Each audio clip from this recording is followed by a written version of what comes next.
We're going to start shortly, and I want to thank y'all for coming. And I think the players won. Johnny won. Johnny's won. Mika's won. You won, Mika?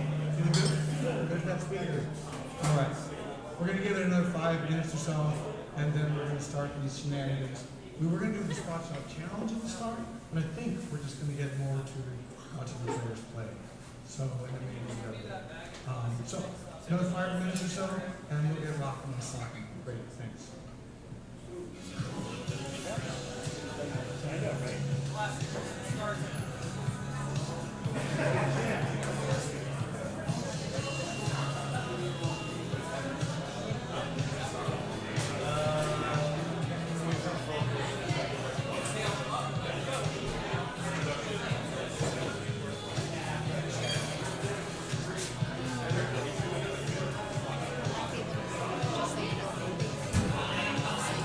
Say that again.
You're live now. I think we should start, right? I think we should. Jim, let me just get John Schmidt to go ahead and share it as soon as he comes out. Yeah. Hey guys, we're here live in Richmond, Virginia. I'm going to be right back here. I got to talk to Johnny, Mr. 400 Schmidt. Give me one moment, guys.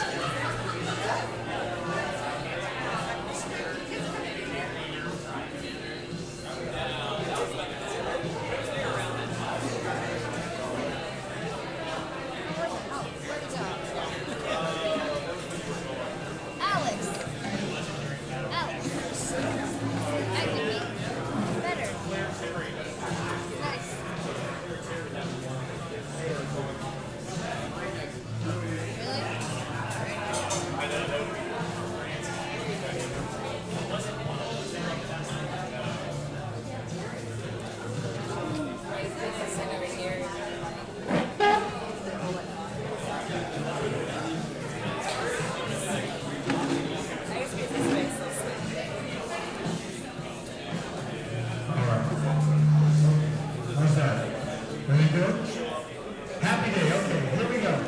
Everybody, welcome to Battle Royale Johnny, you got this further away? Right there? Good? Nice. Welcome to Battle Royale 4. This is what we do every October. We get a couple of champions in here to show the great beauty, grace, and subtlety of this great game of straight pool. It's going to be tonight to 150 points, and we have a few announcements. The first one is we're all playing for charity tonight. We're playing for the Louisa Humane Society and the Richmond Animal Care and Control. All proceeds from the gate. The poster sales, which are $10, and the players will stick around and sign them when you're done. And and players' high runs will be changed into dollars for our charities. So we're gonna raise about something around $1,500, maybe $2,000 for the charities.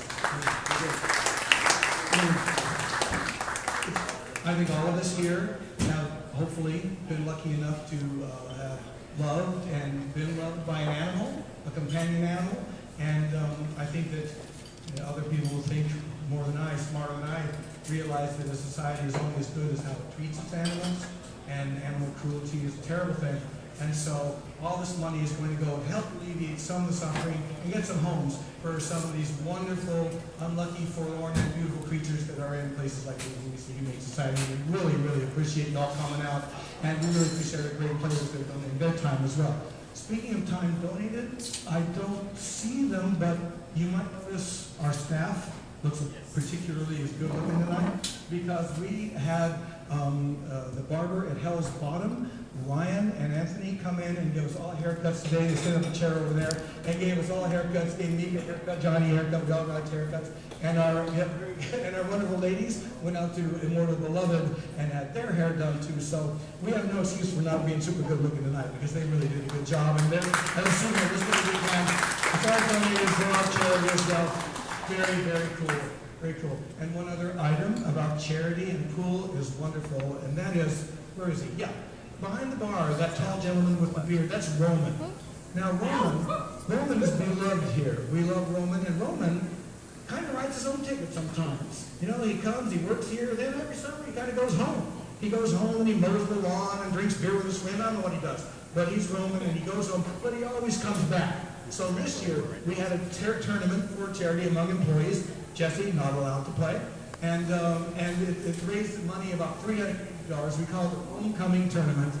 And we raised $380. Every ball pocketed was $1 for our animals. And so I really thank my wonderful staff who consists to work with us even when I'm bellowing and waving my arms and not knowing what I'm doing. So thank you all staff. You guys were great. You raised $380 for your charities.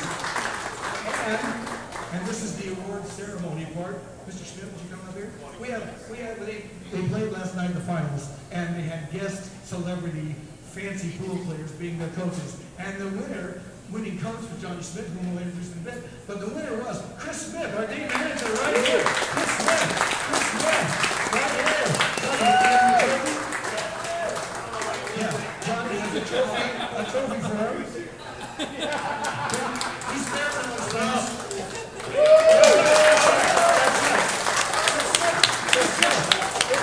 13-ball run, and he beat Roman in the finals. It was a stirring match. It had heart, it had pathos, it had everything we want in a match. You bet, Chris.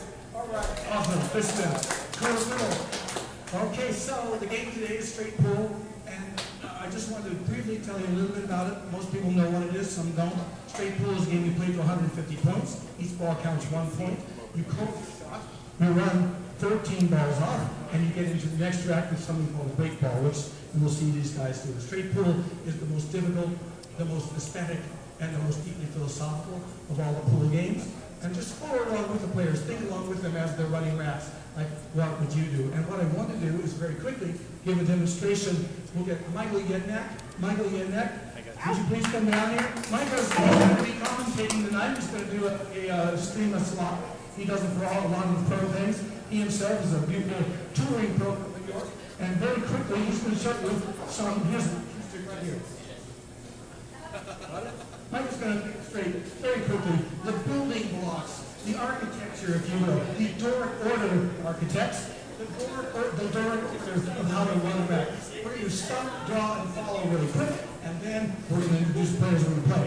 So Michael, if you want to play position, 8 to the 9, 8 to the money ball. Here we go.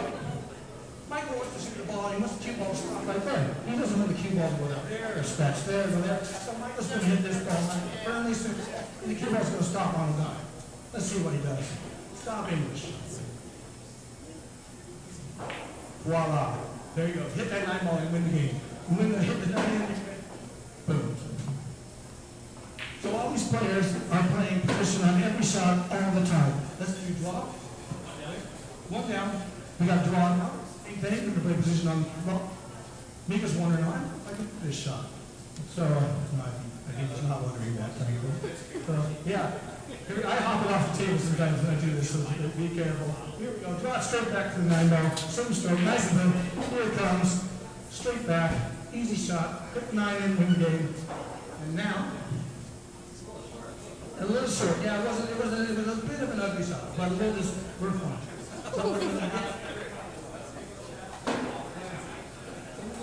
we're going to follow now. The last one's go 3 rails and come down here for 9. Or go 3 rails around for 9. Everything, always great player. What is it? When the rack is it?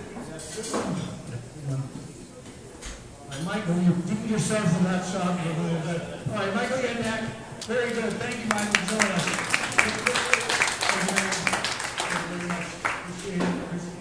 Okay, so let's stop bowling ball. The players are going to do all kinds of Englishes and strokes and stuff and play pool. And as they run the racks, think along with them like, what would you do? I mean, when the balls are spread, it's chaos. These great players put order on chaos. It's wonderful. They have the shortest, most economical, and beautiful path to Nirvana. And so, without further ado, let's introduce them. The challenger tonight, which is so weird. Challenger, the guys are called a champion. This gentleman right here. How you doing, John? Doing good? He's feeling good, exactly. In pool, the only relevant statistic is the number 526. That is the high run in straight pool set by Willie Mosconi in 1954. It has stood the test of time. No one has approached it.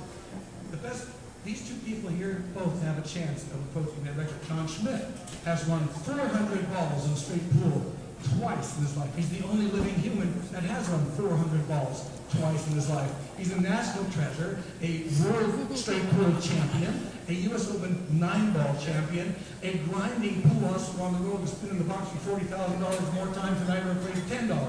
He's the real deal, a champion, great American player. My friend, Mr. 400, John Schmidt.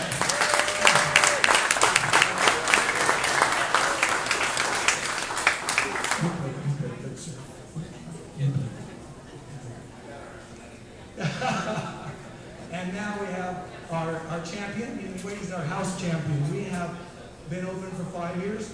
This man has come every year for 5 years and given its amazing exhibition.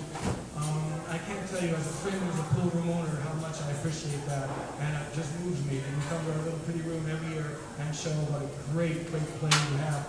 This gentleman, Mika, he is a 2-time U.S. Open champion, World 9-ball champion, World Straight Pool champion. He was voted Player of the Decade in the world in the year 2000 to 2010. He was one of the youngest members ever voted into the Hall of Fame, and he's just rock steady. His game is so cool. These guys have put me in the chair for hours and days and weeks. It's just, you never get to see. But Mika's a sensational player in the midst of an historic career. He is Mika, the Iceman, Immonen from Germany.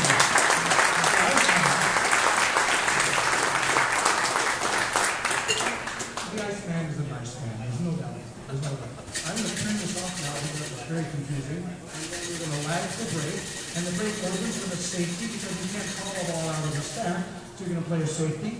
Let's switch it up. Very good. The boys are good. Thanks. We'll be on the way.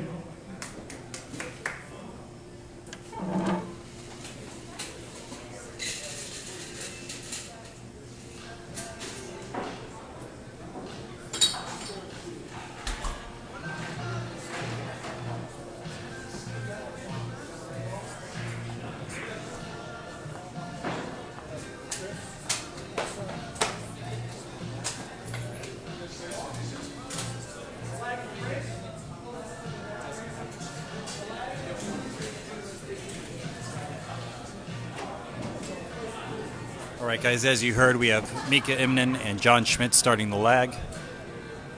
Looks like it's going to be Mika Mika almost throws it. Good lag by Mika. So John Schmidt will be doing the opening break. This will be a safety break.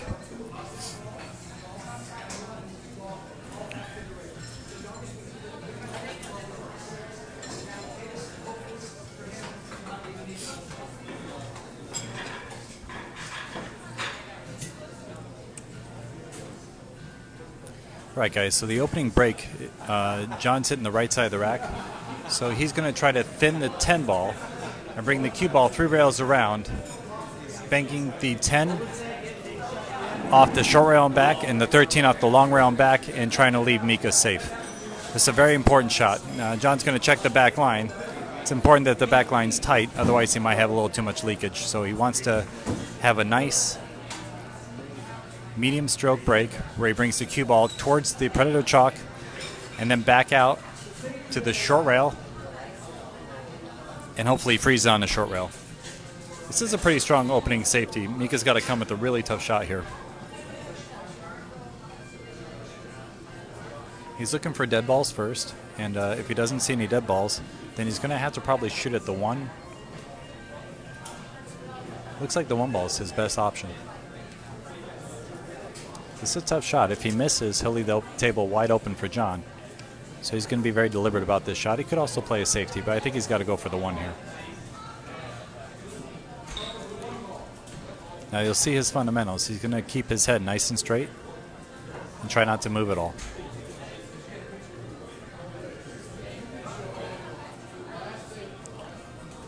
You can feel the pressure. He's actually stepped out of the shot once. He knows it's very demanding. Okay, he stayed down well, but he wasn't able to pocket the ball. John has an open shot at the 5 ball. So good safety by John put Mika in a tough position, and Mika wasn't able to come out. Looks like Mika's shooting the 14 first.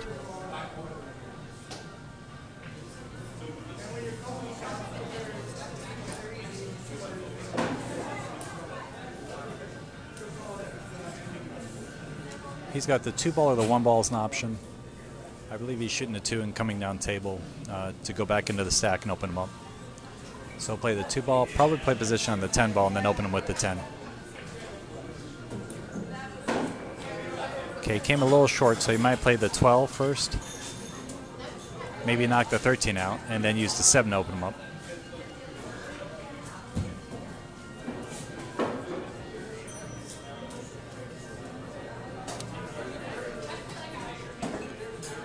Okay, he's got a clear pocket of the 9, and he'll have position on the 10 after this shot. He'll draw his cue ball back out, make sure he has a shot in the 10. Okay, he's got a shot in the 10 and the 7. Got a bit of a bad roll there. He's dead straight on the 7. I believe the 7 slightly off the rails, so he should be able to pull back for the 10 ball.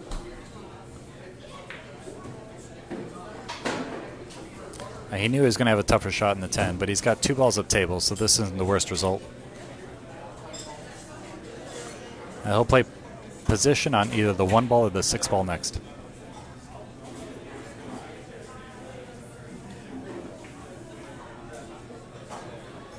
He needs a bounce. He doesn't want to be frozen on the rail. He needed a bounce. Okay, he underhit that ball. Now he's got to come with a tough shot in the 1.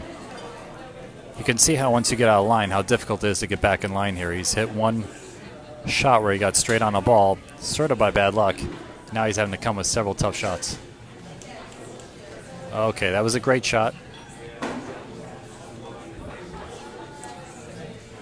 Great shot by Mr. 400, John Schmidt. I call him Mr. 400 squared because he's ran 400 twice. I know it's a little corny, guys, but that's a very impressive run. 400 alone, and to do it twice needs a little extra recognition. So he's playing the 8 ball. He's probably playing position on the 15 or the 4 next.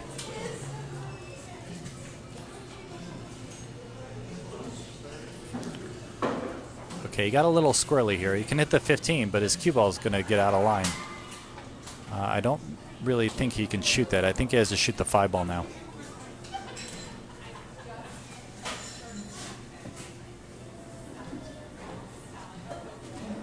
He's looking to see if he can play the 15 and play position on something after, and I don't think he can, so he's going to go ahead and shoot the 5.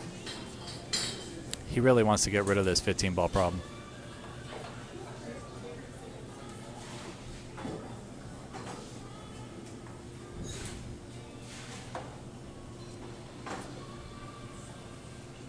Okay, he's opting for a little more difficult shot on the 6 ball to get position back on this 15-11 or 15-11-4 or the 3-13.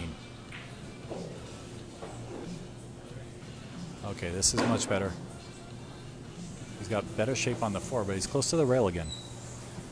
Now, good players, you can tell when they're playing a little off because they'll be a little close to the rail, which means their speed's not quite on yet.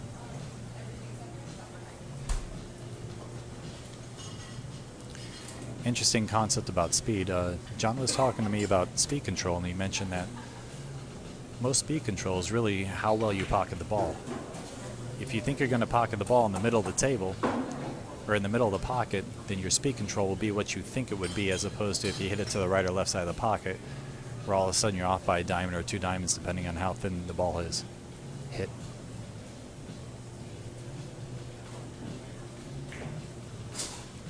Okay, he needed a good roll there on that 13 ball. I think the 15 goes, which might bump the 11 out, and then I'll have a break shot.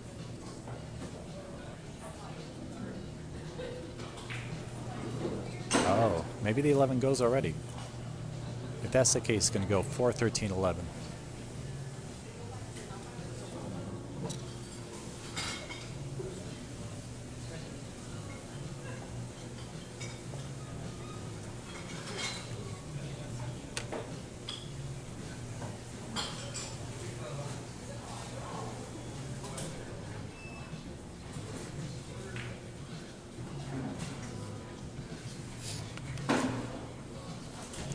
Okay, looks like he has options here. Either the 13 or 11 ball is his break shot.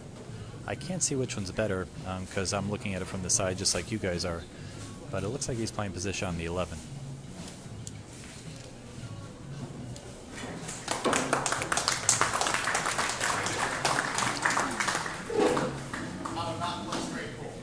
So it's 14-0 in favor of John Schmidt.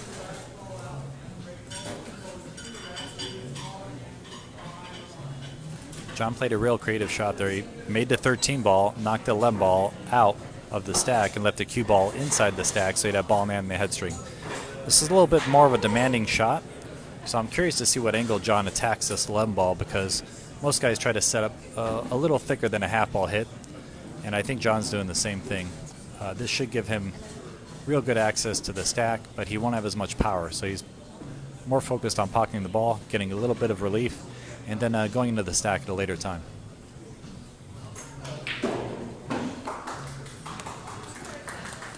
Okay, so John put that down nicely. He's got a good shot in the 5 ball.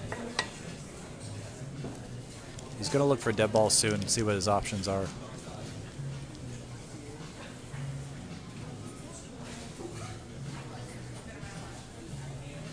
Looks like he's playing position on the 14 ball next.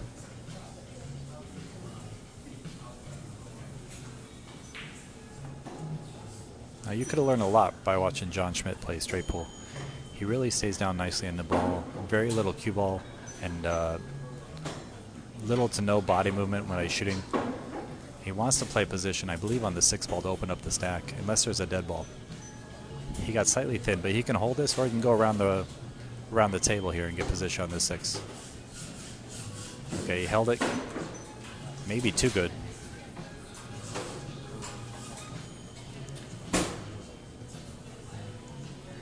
Now, immediately when you're going to the stack, you're trying to see what you'll open up. He's seeing if the 1 ball will come out or if he has a shot in another ball. He's trying to analyze exactly what will happen with the stack after he hits the stack off the 6 ball.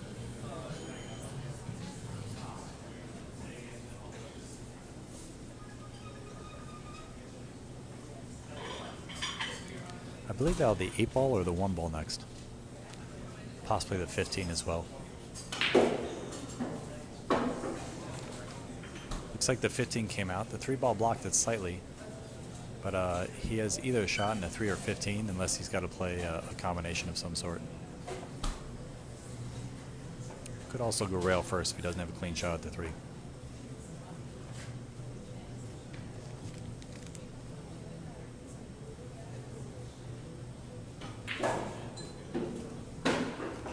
He has a pretty slick shot there. He got on the 15. He can open up the rest of the stack with the 15.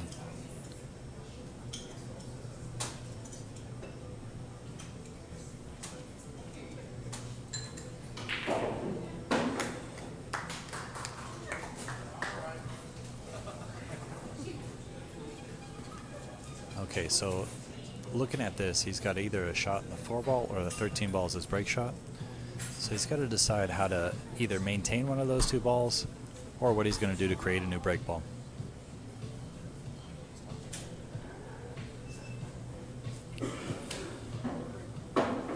Okay, you can pocket the 7 and create the 13 ball as a break shot and open up the 9, the same shot if he hits it right. Okay, he chose to make the 1-ball break shot, but did open up the 9 like I said. He's probably going to play the 10 and play position on the 2-ball. Unless he's too thin. He might just play position on the 13 and get the 2 after. Yeah, he was too thin on the ball.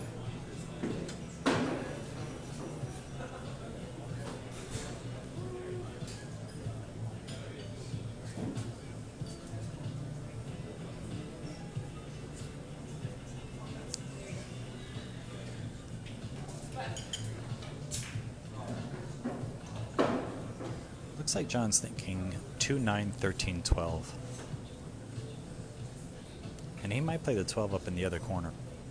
Not sure how much relief he has off the rail. He's actually using 13 ball as his key ball. He has a natural 2-railer if he comes parallel to it. If he gets on the other side, he can go 1 rail. A lot of options with the 13 ball. That was a much smarter play by John to go ahead and use that 13 ball as his pivotal ball.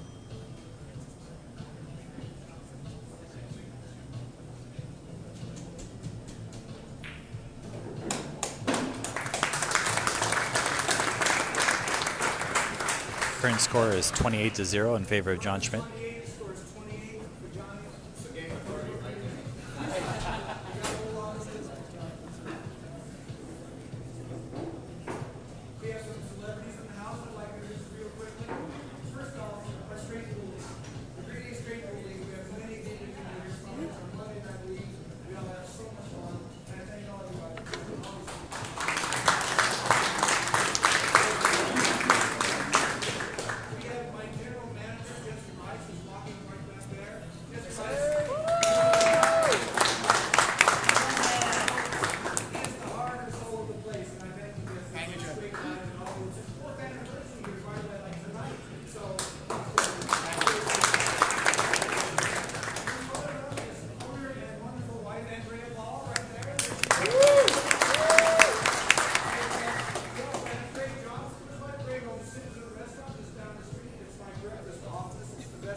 Right, so John's going to hit this with draw. He's pretty thick on the ball, so he's probably going to draw back to the short rail and out.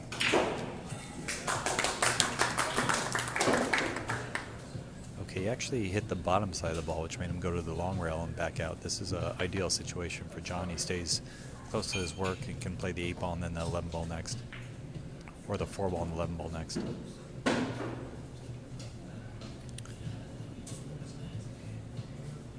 He's a little straight on the 11, which means it's going to be tough to get shape on the 8. He'll probably cheat the pocket a little bit and just try to get up a little higher for the 8-ball. Yeah, he did cheat the pocket well. Now the 14 ball actually helps the 8-ball, so if you were to miss-hit this, he'd probably make it off the 14 ball. John didn't need to use the side ball at all. He'll play the 14, then the 6, clear out that pocket, and then probably get back towards the middle of the table and attack some other situations.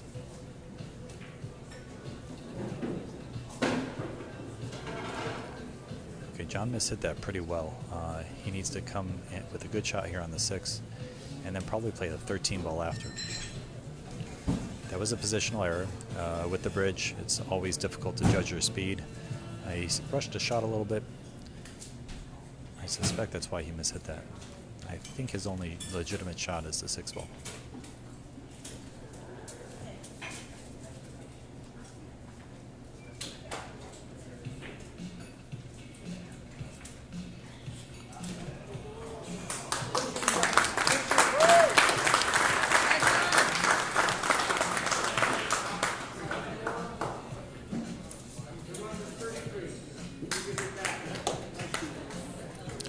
John Schmidt ran 33, got out of line in the 6 and wasn't able to put it down. These pockets are a little tight. A lot of people in the room made the humidity a little extra. No excuses. John got out of line on the shot, and that's really why he missed it. But the table is not as forgiving as some other tables that we're used to playing on. So Mika's opening shot left a lot to be desired. I think he has a shot in the 2. But this is just an example of everyone feeling the pressure when they first get started. Okay, nice recovery shot by Mika. I think he can open up the last 2 balls with the 5 ball, or he can just play position on the 15 at a later time.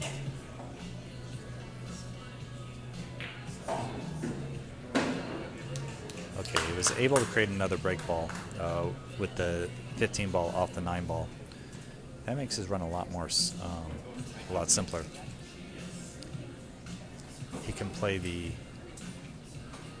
12 ball to the 7 balls, his last 2 balls, and have a break ball with the 15 ball.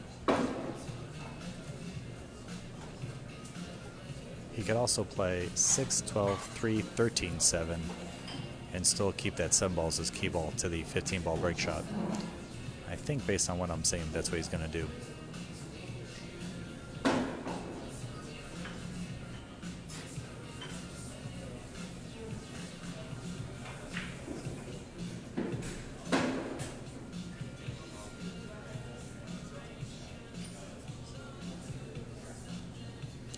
He was a little straight on his last shot, which put him on the rail. And as I said earlier, when you find yourself on the rail a lot, you know you're playing a little off. So he got pretty strong shot on the 13 to get very good on the 7.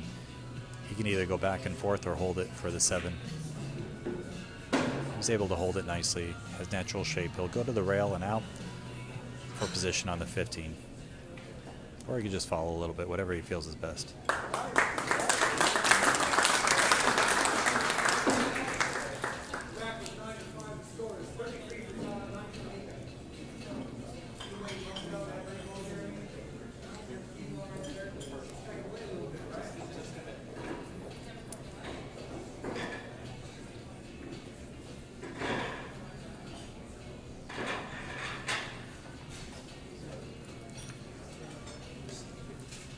Right, Mika's checking out the tangent off the break shot, seeing where exactly he's going to hit the side ball, either the 9 or 13. And, decided how he was going to shoot it. You see Mika sort of takes a little pose after he hits the ball. I really like that about Mika. He sort of enjoys the experience of the shot a little longer than most players. Not a single ball touching after that rack. Just to give a little background, Jim Gauthier and Andrea Ball are the 2 owners. Jim and I have been friends for at least 15 years. I met up with him in New York. He was one of my main mentors, along with Danny Berruti, George Sansuzi, Ginky, and a number of other great players, including Tony and the likes. So I'm very grateful for being in the New York pool, so to speak, at Amsterdam Billiards, where Mika generally shoots. So just a quick shout out to Greg Hunt, the owner of Amsterdam Billiards, and all he does for us. He sort of created this beautiful family between all of us players, and that's sort of my background with meeting Jim. Great guy, great room here in Richmond, Virginia. Again, we're here live at Greenleafs. A special thanks to Andrea and Jim for putting this on. This is the 4th annual Battle Royale. You're watching Mika clean these balls off nice and easy. He had a beautiful break shot with no real congestion, so good chance for me to give you guys a little background as to what's going on here. These are super Aramith polished that they're using on the balls. The balls are Duramith balls by Aramith, and we're on a Brunswick table. The table is not, does have some shims in it, so it's not full like 5-inch pockets, probably more like maybe 4 1/4, 4 1/2, so it's a little tighter pocket. And Mika's trying to decide what his best option is for the break shot key ball position. He still has a few options, and until he eliminates all the balls, he won't quite know what he's doing. The 9-7 looks good. The 4 ball looks good to the 13 if it's high enough. But I think he's going to use the 6 ball.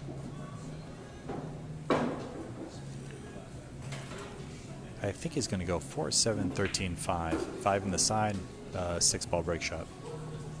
I noticed a lot of stop shot and very little cue ball movement at the end. He might have rolled a little too far here, but I think he's all right. Yeah, he was perfect on that ball. Now he can follow forward or play a stop shot.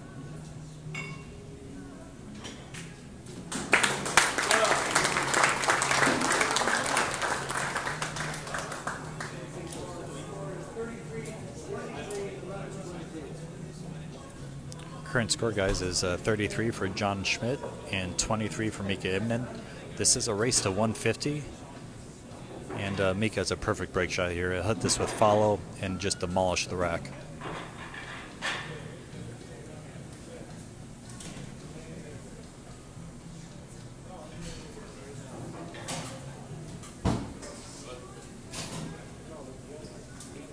Anyone interested in visiting this fine room, it's Greenleaf's Pool Hall.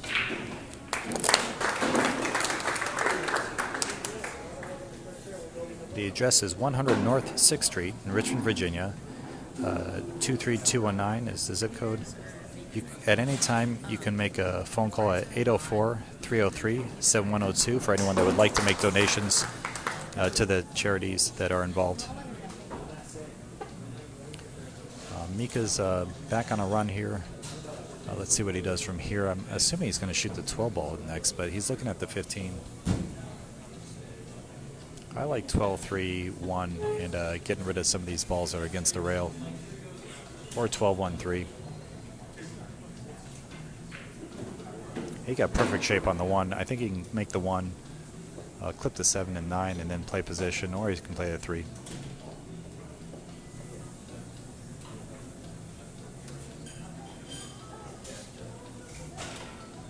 I like the 1 more than the 3. He got up and down quite a few times in this shot. I put it in the heart of the pocket, though. The 14th ball must go in the opposite corners where Mika is standing, in which case he'll play the 15, then the 14, open up the rest of the balls, and make this a little easier for himself. Oh, the 1 ball's dead. Okay, that's why he didn't take the 1 earlier.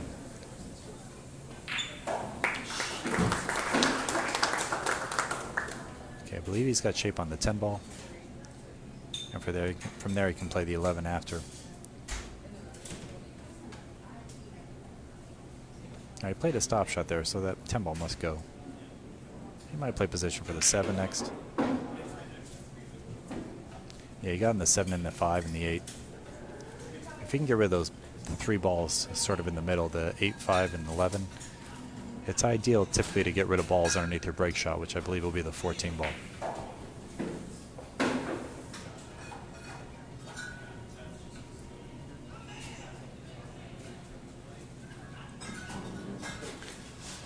Based on where the balls are lined up, I think he's going to use the 8 ball as his key ball. So he'll do something like 9, 7, 8, and then break off with the 14.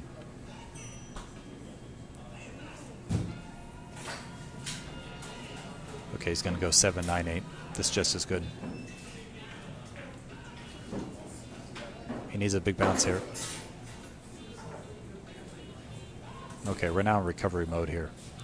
He came up quite a bit short and hit the long rails a little too narrow, so he needed to come up a little higher. He hit about a diamond and a half from the side pocket. He really wanted to hit a half diamond from the side pocket.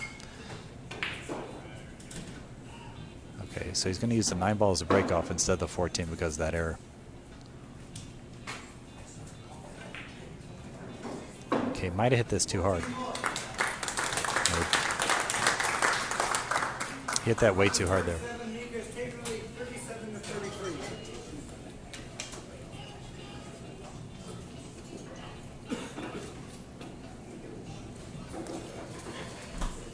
So Mika's on the wrong side of this 9-ball. He's going to have to hit this with quite a bit of pace and try to go to the long rail and clip hopefully the corner of the stack, like the 2-14 or 2-10, and open this up. Okay, hit the 2-ball and wasn't able to get any relief.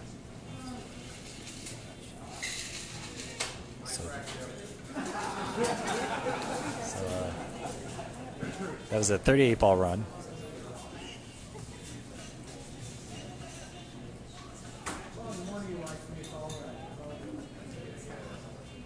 Now Mika has a shot in the 2 in the side, but I'm not sure if he has anything afterwards. He's also got a shot in the 2 in the corner. Depending on how much the 4 is eclipsing the cue ball, he'll have one of those two options. He would like to play it in the side. Side's a much bigger pocket than the corner. He's calling the corner. This would be a great shot by Mika if he pots this ball. He one-stroked it.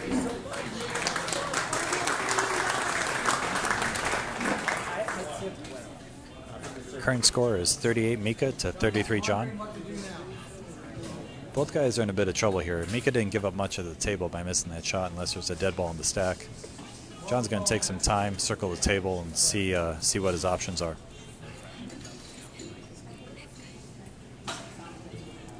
Could even consider playing the 7-11 combination to use the 7-ball to go back into the stack. It's not a high percentage shot though.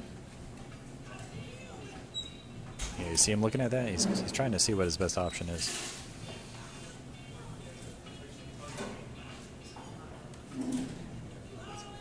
Mika missed pretty well here. It's going to take a lot for John to get out from here.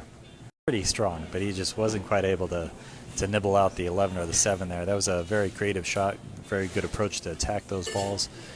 Got a little unfortunate to spin around him like that. He's got a lot of safety opportunities. He can clip the 11 on the right side and put the cue ball behind the stack. And I think that's what he's opted to do. Okay, so Johnny ran 1 ball. So he's at 34. 34 to 38 is the current score.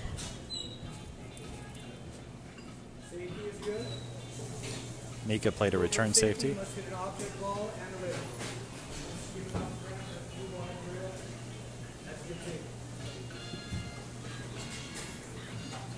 This is more the intellectual side of straight pool. I kind of love playing this kind of pool. These guys are going to play a bunch of safeties back and forth and wait for someone to make a mistake. The first person to make a mistake will be the one that will get punished. Both these guys are capable of 100-ball runs easily, so neither one wants to leave anyone a nibble at a shot.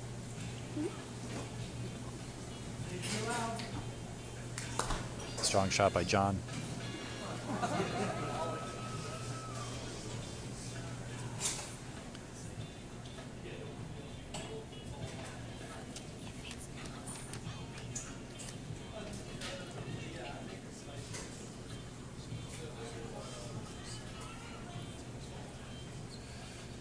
All right, guys, so John's going to play another safety, probably off the corner, or Mika's playing a safety off the 7-ball, trying to get him back to that first diamond near the corner pocket.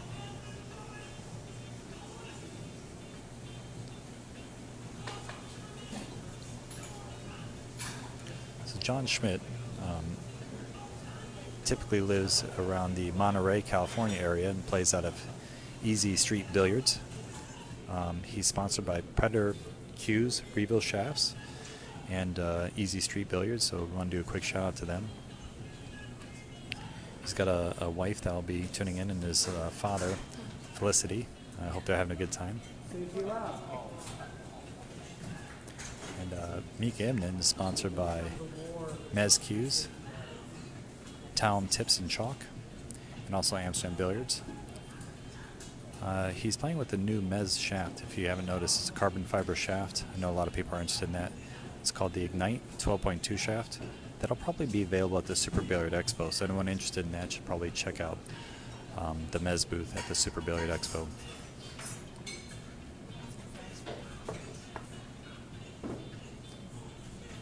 Okay, guys, we have a pretty strong safety battle here. And I think Mika might be able to play the 6 ball. If that's the case, he could probably get the 6 ball out, but he's not likely to get another open opportunity from here after he makes this ball. So even if he makes this, there's not a lot of opportunity from here.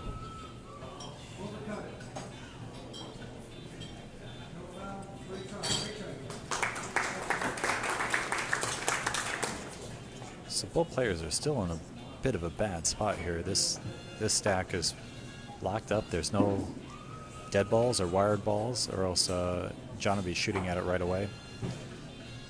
He can't get to the stack off the 6, so he's got to play position on the 7 and hopefully get an angle to go into it off the 7. And he's trying to create that angle to go into it, and he might have got perfect. That was a really, really great shot by John Schmidt to get on that 7 ball. Now he's going to go one rail and try to attack the 3 ball or the 4 ball off the 7. He's going to cut the 7 ball and try to go into the 3 ball or the 4 ball here.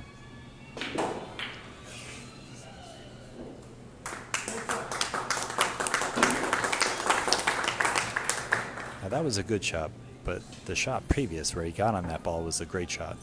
And that's what got John this opportunity to start running some balls here on us.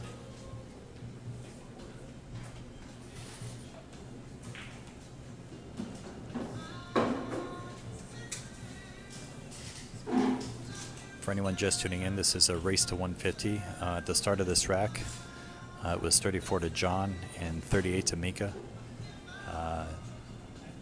John left Mika a tough 6 ball. Mika wasn't able to put it down, and we've been playing from here with John at the table. I believe he got good on the 3, and then he'll use the 15 ball or the 4 ball to open up the rest of the stack. And this rack should be a foregone conclusion. The only slight trouble area is the 10 ball that's by the side pocket here. Now, if he can use the 4 ball, he'll preserve the 15 ball as a break shot, but he wasn't able to do that. But he ended up with a great break shot with the 5 ball, or sorry, the 8 ball is his break shot and the 5 ball is a key ball. He's going to have to eliminate the 5, but he could also use that 14 ball as a break shot, or as a key ball to the 8 ball. So he'll probably do something like 5, 1, 10, 4, 12, 14, or 14, 12, blah, blah, blah. He's going to use the 8 ball as his break shot and the 14 or the 12 ball as his key ball. I kind of like coming up for the 10 ball from here. Let's see if John can reach it and attack that ball. Yeah, he looks like he's using draw. He's going to attack the 10 ball next. Nope, I lied. Okay. Probably 14, 10, 4, 12, 8.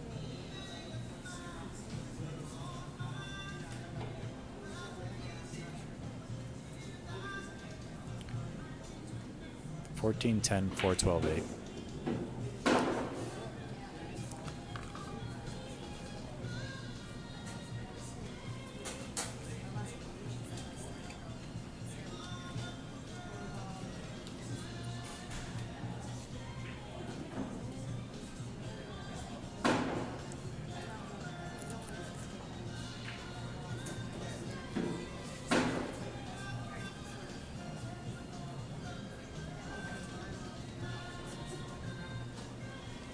He'll just use a little bit of left English, center cue ball, widen the angle out, have perfect shape on the 8.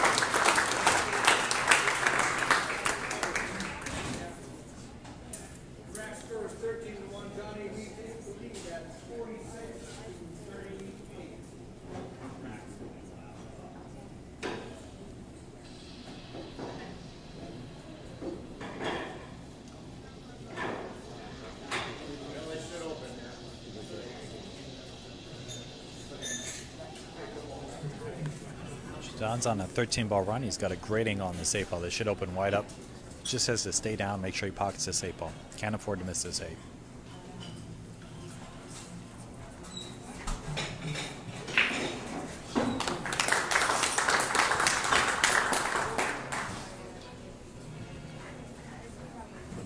Beautiful break shot by Johnny. He's got wide open balls, no problems. You just got to try to decide how to get a creative or an easy break shot at the end.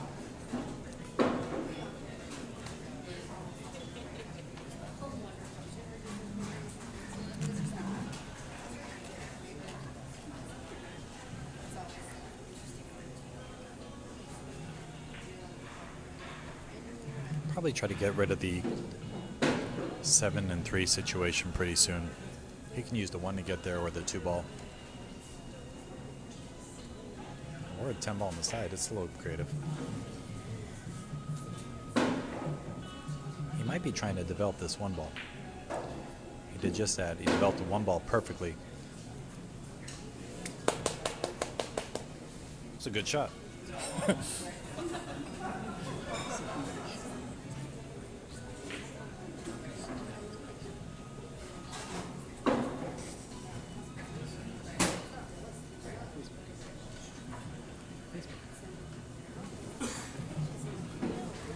Mika or John? Mika and Johnny are there.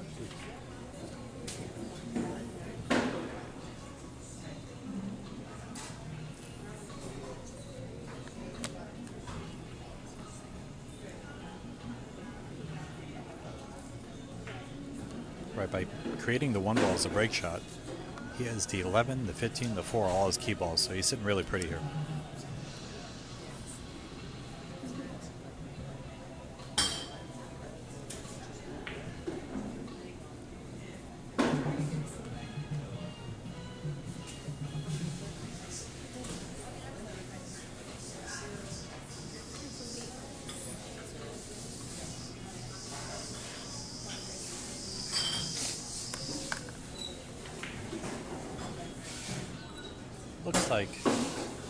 Looks like he's gonna go.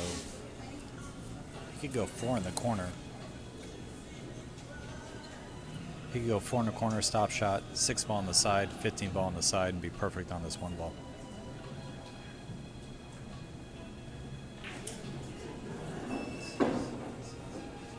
He wants to get nice and straight on this 15 ball. He pretty much just wants to do a stop shot.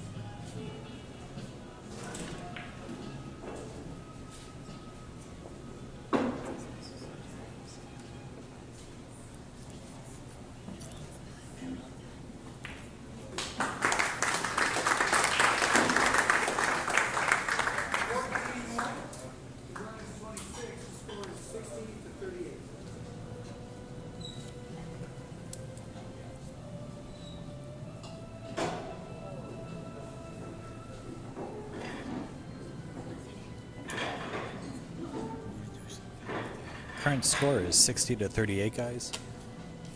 John's on a run of 27 at the moment.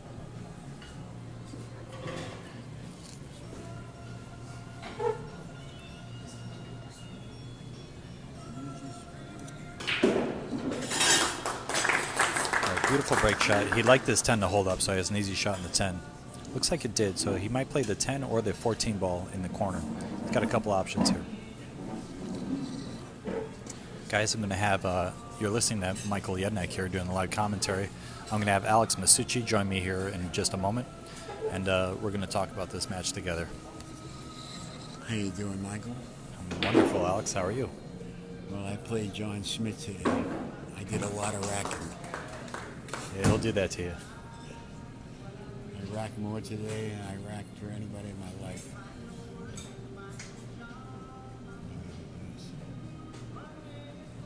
And John does play with an extension sometimes, but right now he's playing with the normal length cue.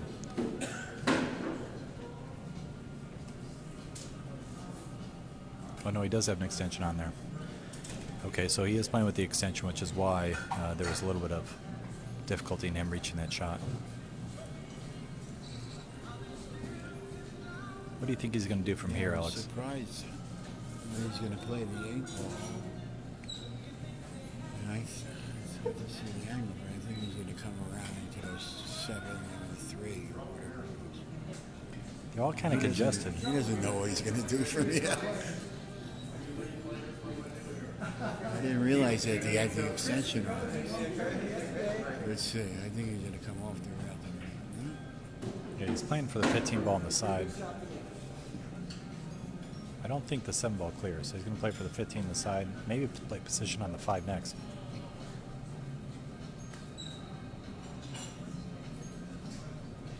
He's going to move forward, so he's probably going to attack the 14 ball next.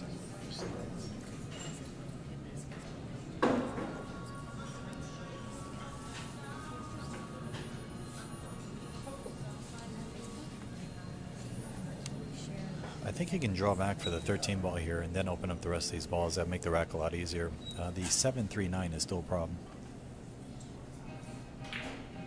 Uh-oh, this doesn't look good at all.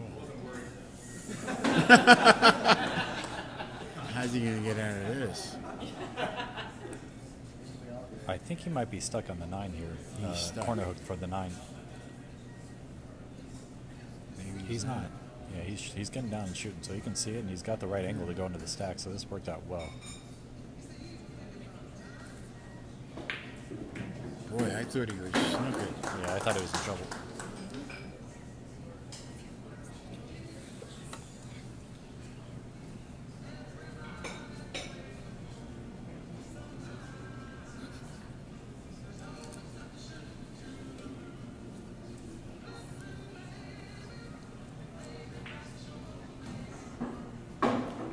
This guy doesn't miss much at all, I'll tell you that.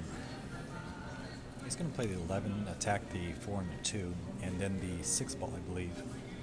And the 7 after that, and then the 3. Probably use the 3 balls as key ball. Looks like 11-4 or 11-2. You can actually push the 4 over here. Help position on the 6. Or you can draw back for the 4. That's nice. Now we'll use 4, 6, 7, and 3 balls as key ball and get on this 5 ball for the break shot. You think the 4 goes, or he's going to break him open? He's going to play the 4, then the 6, follow up for the 7, and then swing around with the 3 ball. Good. You call that one. I get lucky from the booth here. Alex, what's your high run? My high run is 72. 72. Took me years to do that. Is that right after a lesson from John Schmidt? No. That was after watching Mika for a while. Yeah, we both, Alex and I, play out of Amsterdam Billiards, fine room in Manhattan. Jim used to play there as well before he opened up this beautiful room in Richmond.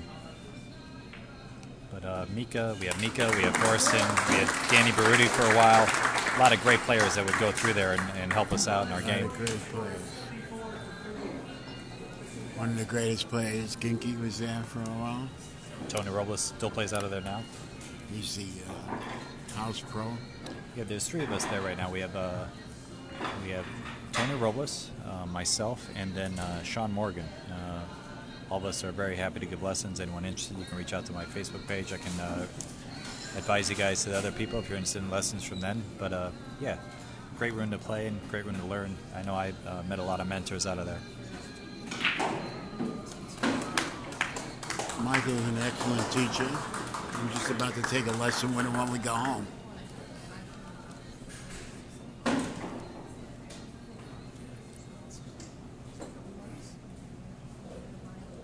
this guy's amazing.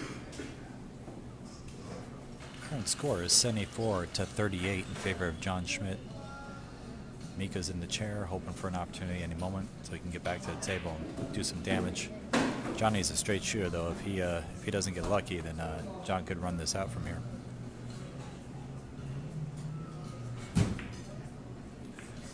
He doesn't miss much. Today he ran 103, 87. Yeah, I'm going to go through some of these runs here. His high run is 403. He has another run of 400, unheard of in the straight pool world. He has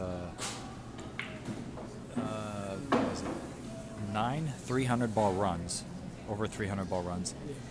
He has 149 200-ball runs. I mean, this is just insane. What? Yeah, It's like amazing. that's just unheard of in the pool community. John does play a lot more straight pool than a lot of other top pros. He told me today he only dedicates 20 days a year to playing straight pool. Yeah, but he dedicates those days straight to straight pool, and he practices on a little looser equipment and really tries to see what his high run can be. And, Yeah. you know, he's done that for a long time. Like we say 20 days now. Back in the day, John used to practice every day, just like all the rest of us pros. You know, Rudy called me and told me he was out in California with him, and he ran 300 3 days in a row. So I mentioned it to John today. He said, no, 5 days in a row. I said, Danny didn't tell me about the other two.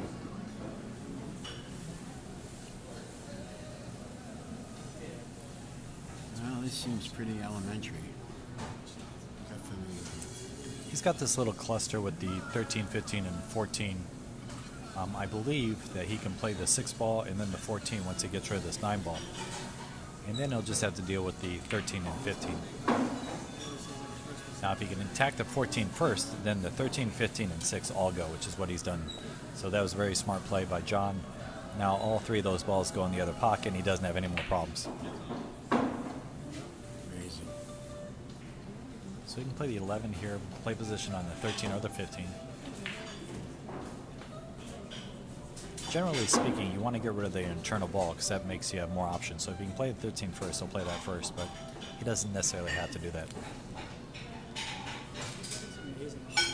If he can draw straight back off the 15, then he'll play the 13 next. It looks like he's opted out of these 8 balls, the break shot, and he's going to use the 6 ball instead.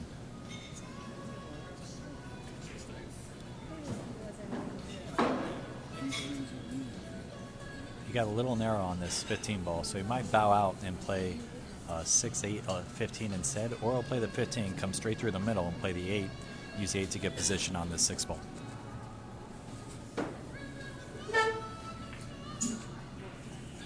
Straight shooter, this John Schmidt. Got perfect on the 8 ball. He can draw it straight back. Have a great break ball on the 6 ball, and he's back off to the races. He makes it look so easy. It's incredible.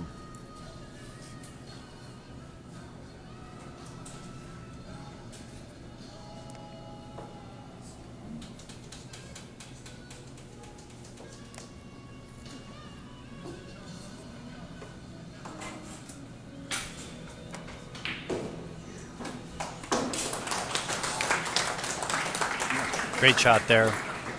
He's on the 6 ball. He can open up the stack.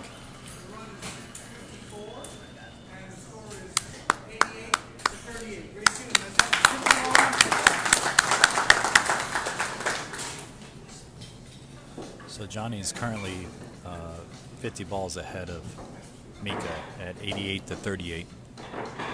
Mika's feeling the heat. He's got to get an opportunity or else he's going to be in trouble here quick. He needs an opportunity, which doesn't come often when you're playing Mr. 400.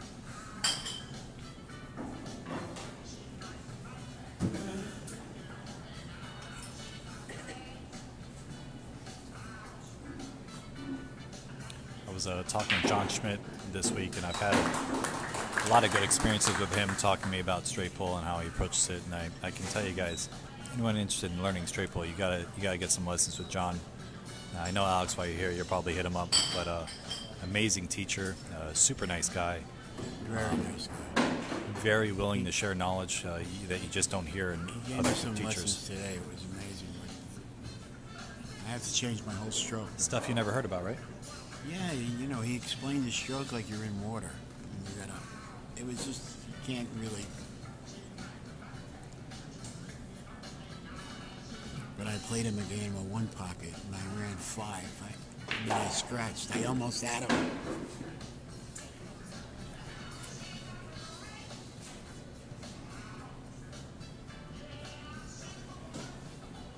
Got in a little trouble there. I think he's got to play either the 15 ball or the 3 ball up table. That was a little bit of a loose shot. Looks like he can come with this 15 ball though, fairly reasonably. The center of the pocket. It's a good shot from Johnny there. Now he's got this 9 ball and he can play position on the 5 or the 10. I kind of like playing position to the 10 soon and using the 10 to open up the rest of those balls, maybe creating a better break shot. But he could go ahead and weave through these and not touch a ball from here. Let's see what John decides. I'm a little more of a construction worker and he's more of a surgeon. That's exactly what I was thinking today. He's like a surgeon. Yeah, he just plays so smart and he can weave around these balls nicely. You know, the 4 ball goes by the 2 ball once he gets rid of the 2. The 11 ball goes. He just doesn't really have a break ball if he tries to weave through these. So I kind of suspect he might tickle him a little bit. Yeah, that was good there. Now he's got opportunities to hold the 11 balls as break shot, and everything else is a little simpler. This 4 ball blocks the 8 ball. amazing. He's like a surgeon. So his last real problem is the 10 ball, but the 10 ball leads nicely to the 12 ball. If he wants to go 10, 12, break shot 11, you know, he could do that. But I might just get rid of the 10 because the 3 ball blocks so much of the pocket. He's doing that right now. Yeah, it's a good shot there. I'll get rid of the 10, then the 1, or maybe the 12. 8 ball. 8 ball's a good key ball. 12's a good key ball. He's got to get rid of that 13, so he's probably gonna have to eliminate the 12 to get rid of the 13. Yeah, he could make the 13 another key ball as well. I suspect he's gonna shoot the 13 now after this 12. 13 ball is gonna go towards the long rail, and then he should have shape. Michael, you're amazing. Alex is giving me a big head over here. Yeah, very good. I've never really attempted to do commentary on a pool game before. Look at that. Ooh. Now He's got lucky apologized. there. He got very fortunate. I think he was trying to go into the 8 and play the 13 next. He whiffed the 8, as Johnny would say, and got position on the 1. He got very lucky. He can probably go 1, 3, 8, 13 and land perfectly on this. Let's see if he follows my pattern. 1, 3, 8, 13 here.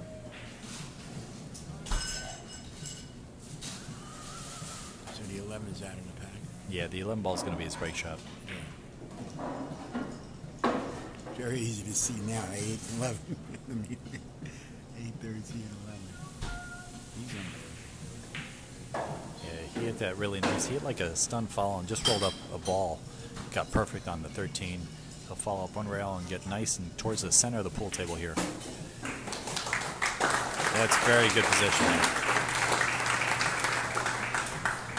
Well, I'm going to leave this to the professional, Mr. Michael Yetnick. Thanks for the Alex Masucci commentary. He's going to go back and sit in his chair.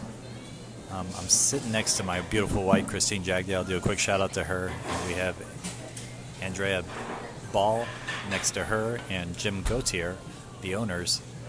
Such a beautiful event here. I'm privileged to be here and very grateful. Jim is the owner that's racking the balls at the moment.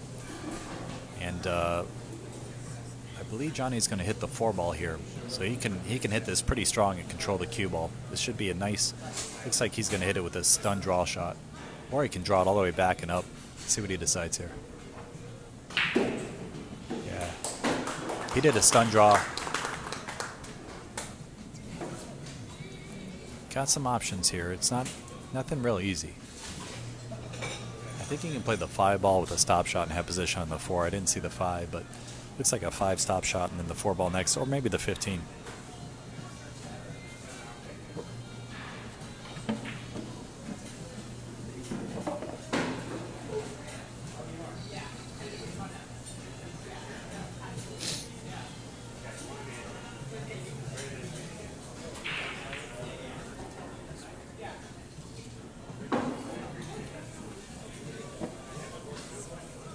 Johnny is an American hero from the pool player's standpoint. He's very underrated. Unless you decide to go and embark on an exhibition match or a challenge match with him, then you get to see his real quality of play. But fortunately, our other friend Mika is sitting in the chair watching just like everybody else. He's also a phenomenal player and a champion. It'd be nice to see both of them play. But we got Johnny Schmidt here putting on an exhibition for Mika. He wants to get rid of this 3 ball, and then most of the rest of the rack is pretty easy. He doesn't want to tie up the 9. He hit it good. He didn't tie it up with any of the balls.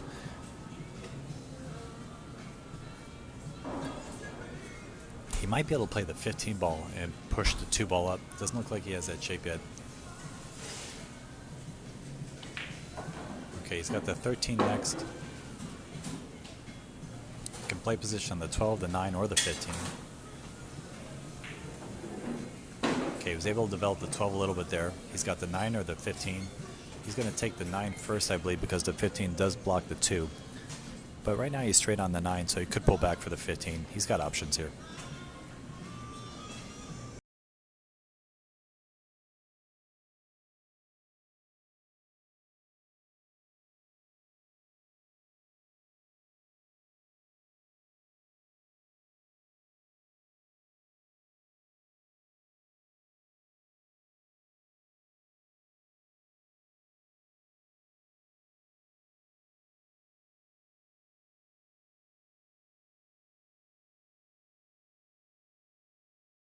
On the 8-2-7 is what he was planning. Now he's going to have to revise his plan and go 2-7-8 or 2-8-7.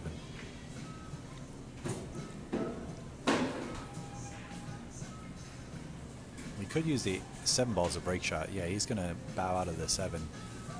Use the 8 ball as a break shot. Probably swing long rail and try to get straight in on this 8 ball. And pull back just a little bit to get more in the center of the table. He got the perfect angle here to get to the middle of the table on the 7. Again, if you notice this run, John's stuck with primarily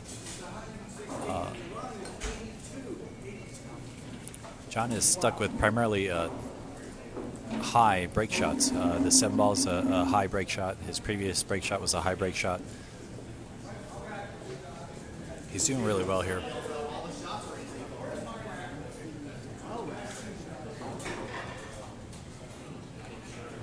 Again, John plays out of Easy Street Billiards in Monterey, California. John is a major traveler, so he's not there all the time, but when he is there, that's the pool room he plays out of.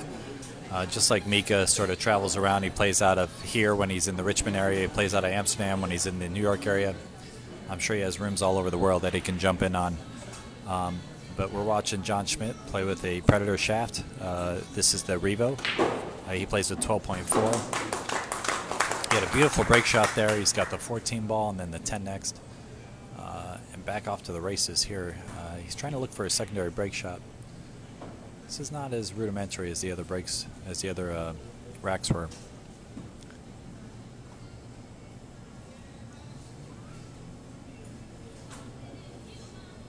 Johnny is right-handed, so he's got to stretch a little bit for that shot. He might opt for the 11 ball first here. Ooh, the 9 ball is dead. Now that's something you always have to look for as a professional. You want to look for dead balls because that might just make the whole rack a lot easier. He'll probably follow right through the stack and open them all up. As long as he doesn't get a bad kiss, he'll be off to the races. He didn't get a bad roll there. He got on the 15 ball, and he's sitting pretty now.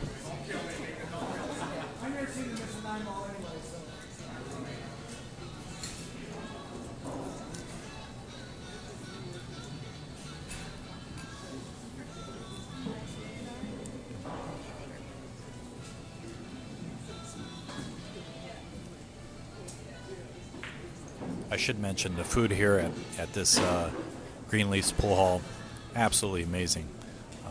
Pool room, I should say. Jim's got an amazing staff, great kitchen, full bar, wonderful place to hang out and have a good time without any distractions, and really enjoy the company you're with. Kudos to Jim for putting up such a fine room.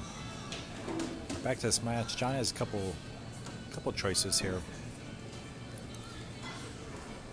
I think he's got a 3 ball in the corner, maybe a 2-6 combination. I don't suspect he might play the 8 ball in the corner. He's got to decide what he's going to do to hold on to a break shot in the key ball. I think he was hoping to tickle the 2 ball there. Got a little unfortunate not to hit anything, and he's in a little bit of a bad spot. He can play the 10 ball.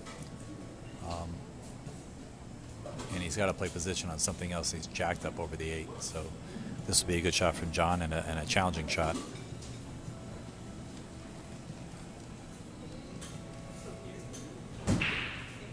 He's jacked up playing a stop shot.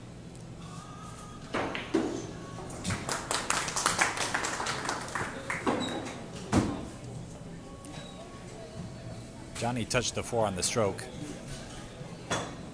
Is it a... I'm not sure if we're doing all ball fouls or a cue ball foul only.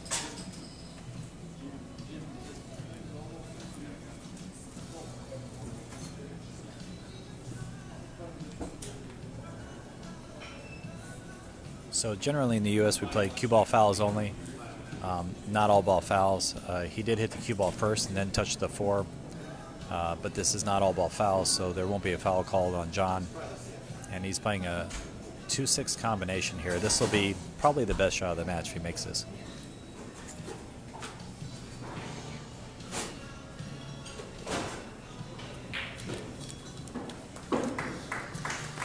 Incredible shot by John. He's still not out of the woods yet. I'm not sure if the 3 goes. If the 3 goes, he's out of the woods. If not, maybe he can make the 2. But he's probably going to have to shoot something up table off this, too. I'm not sure if he can get back. He might have enough angle to hit the 2 ball, go to the short rail, and back out. Or he may play a 3-14 combination. Maybe the 3 goes clear. He can do something to get out of jail here. He can pull back, maybe get shape on the 3 or 4 on the side, or the 14 ball, or he can stun forward.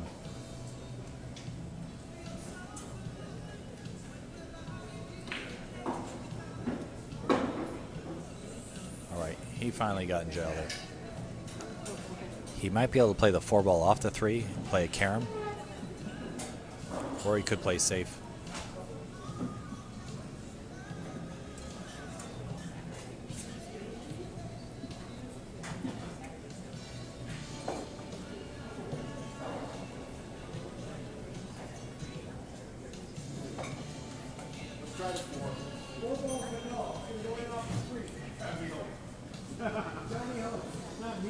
Okay, so John's playing a carom shot off the 3 ball and trying to make the 4 ball in the corner. This is called a carom shot and pull.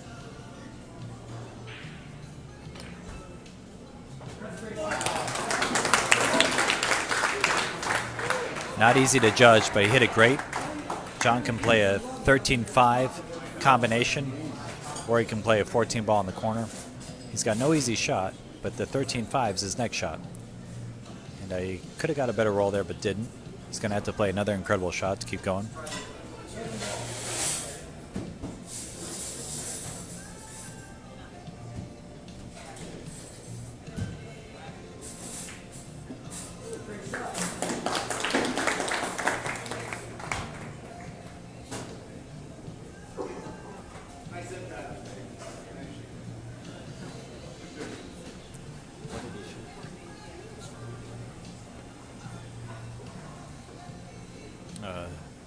So John's going to shoot the 14 ball. I think the 5 goes. If not, he'll have to hit the balls. Okay. This has been a very difficult rack. Johnny's been coming with some incredible shots. He's got to play the 1 or the 3 up table or the 13 or 5 ball back cuts. I think it's time to go ahead, bear down, play 1 ball up table, and make the rest of the rack easier. It's pretty straight on the 1, so he's calling the 1 ball.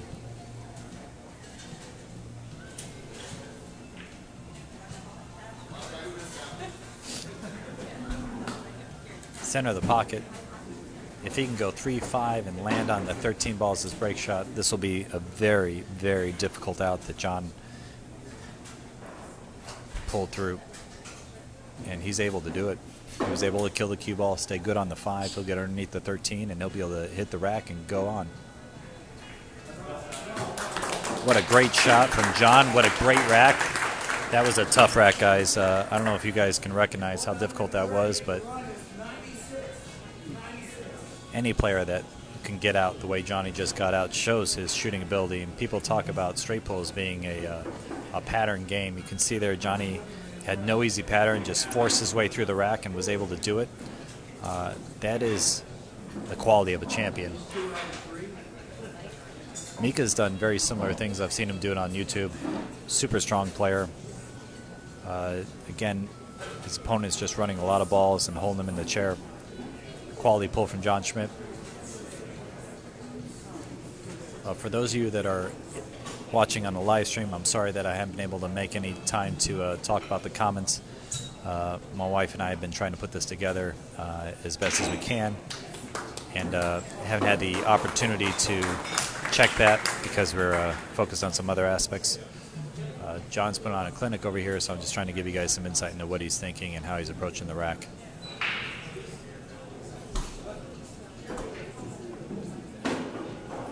Right, so John just chose to get towards the middle of the table and reevaluate his situation. He can get on the 5, use the 3 ball to open up the rest of the balls and create a break shot. So he's going to tickle the 3, or play the 3, tickle the 4 out. Have either the 4 or the 9 as a break shot, and he's got the 10 as insurance, or possibly the 8. And John Schmidt just ran 100 balls, guys. 100 ball run by John Schmidt. The crowd goes wild. It's such a great experience for everyone that's in the Richmond area to come check out. It's for a good cause, as is labeled in the title.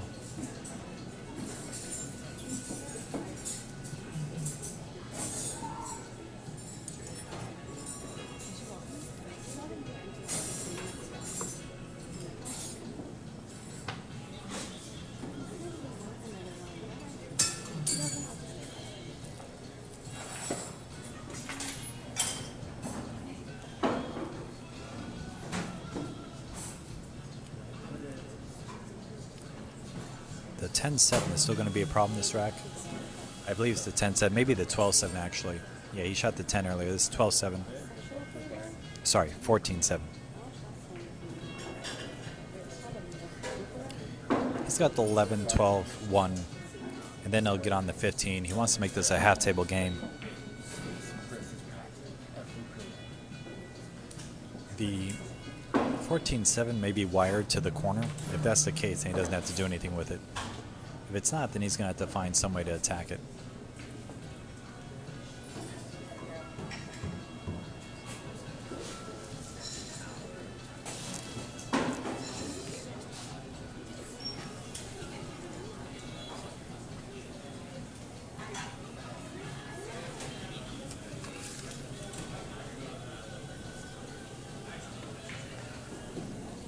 Guys, today is Tuesday, October 30th. We're here live at Greenlease in Richmond, Virginia.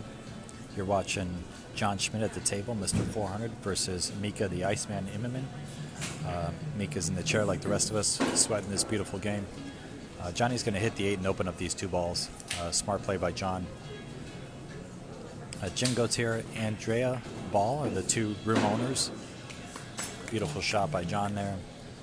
The GM, Jesse Rice, I've known for about as long as I've known Jim, maybe a little longer actually.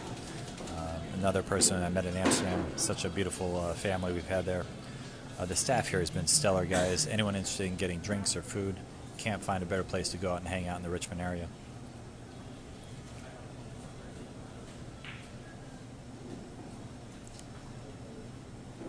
All right, guys, looks like he got perfect on this 10 ball. He can go one rail back to the middle of the table or draw it straight back. I'm not sure what angle he has, but he wants to favor the middle of the table since the 4 ball is towards the middle.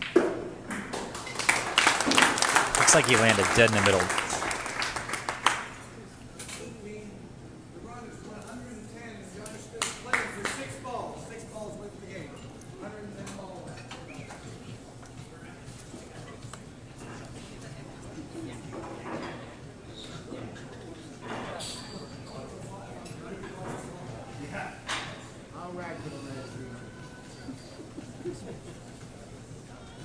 So John's been here and Mika's been here the last couple days practicing on this table.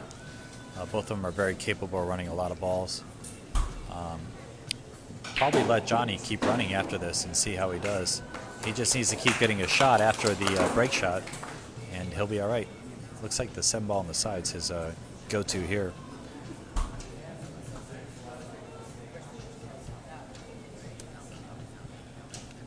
After he makes the 7, he'll have tons of shots. He can play for the 10 ball, or there's a number of shots. I don't even need to call from here. Okay. Looks like he ended up with the 8 ball. He's going to make sure he closes out this rack, and then from there he'll try to run some more balls. Poor Mika's just an observer like the rest of us. World-class champion. He's won everything in the world. Has nothing to prove. We're watching John Schmidt be John Schmidt and do the same thing back. You know, he's going to play the 8, probably going to the 1 softly. Nice little touch there. He's got on the 9 ball. He can draw back for the 6 ball. Another quick shout out to Felicity and his dad. Amazing support by his family, and thank all of our friends.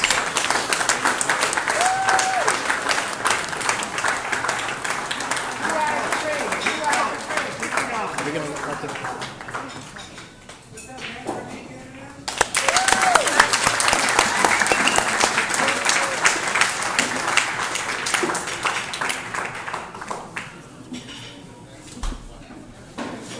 Guys, I'm going to take a moment to thank Jacoby Custom Cues.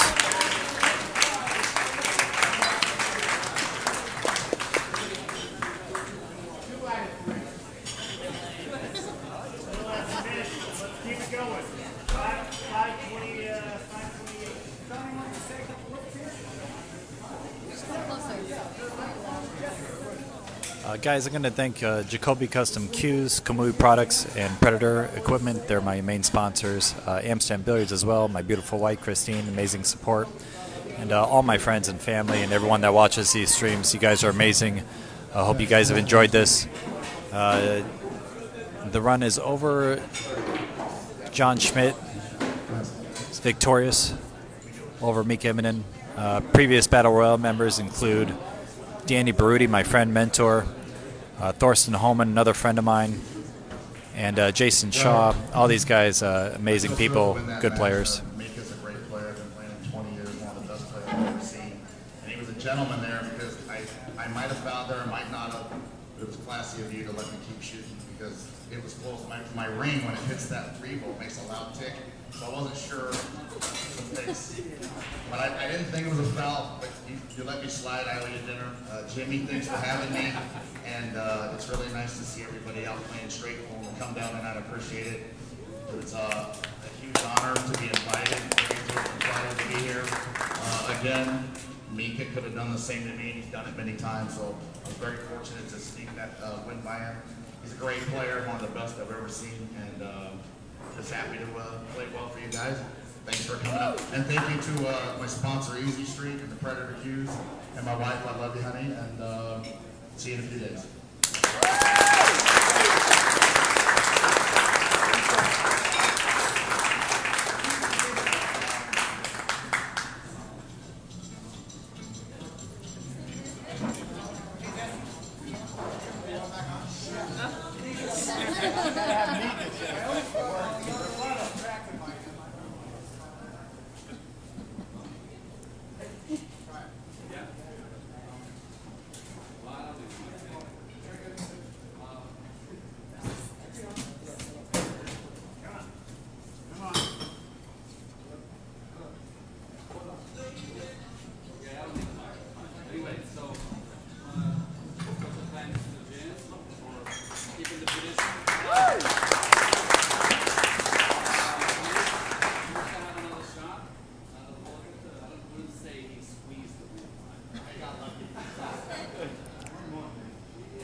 Anyway, thanks for the staff. Thanks for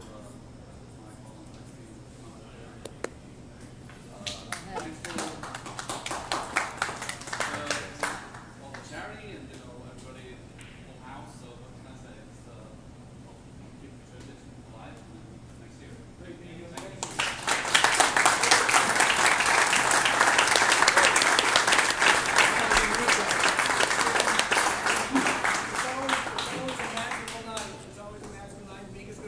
Next year, and I don't know, maybe he's going to want to play Johnny next year. Maybe get some. Next year I'm shooting the break shot. Next year, I never made a shot on the break. and both players are in town for a few days, and they're available for lessons and for telling you about life on pro. And for anything else, stop by and say hi. They're available for lessons. We have those posters over there for $10. They're happy to sign autographs on them. They come on down, say hello, and you can again. Enjoy these great players. So, thanks so much.